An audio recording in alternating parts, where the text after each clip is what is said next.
Thank you, Chris. I'm Amanda Starantino, and you're watching the Now Indy. Giving Tuesday just gained a whole new meaning. A local domestic violence shelter says donations made today could save a life.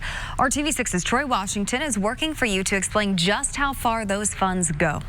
I was at the lowest point in my life. My self-esteem was like down to zero. Yvette Smith remembers the exact moment she decided enough was enough. She wasn't going to let her boyfriend beat her anymore.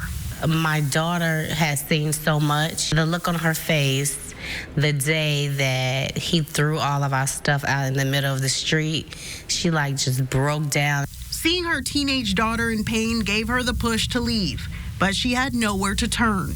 So for 2 weeks, the mother and daughter called their car home. One night, Smith says she found herself looking to God. I was like, just give me a sign. The next morning, she walked into a store and saw the sign that changed her life. It was a Julian Center flyer.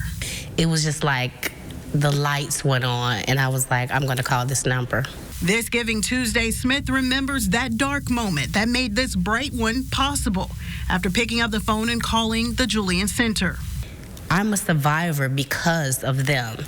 The goal of this Giving Tuesday is to raise $11,000 because that's how much it takes to keep this center open per day. That's why when you click this button, you're doing more than just giving money. Truly, someone's gift today may save a survivor's life. Catherine Connor is a shelter CEO. She says choosing to give to help domestic violence survivors is a life-changing donation.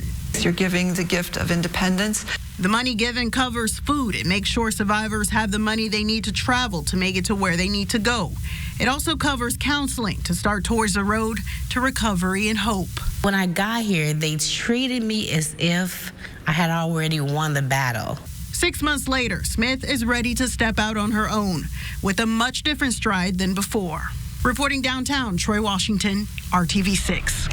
And the shelter is using their social media platform to push their Giving Tuesday goal. You can also find a link to give on their website.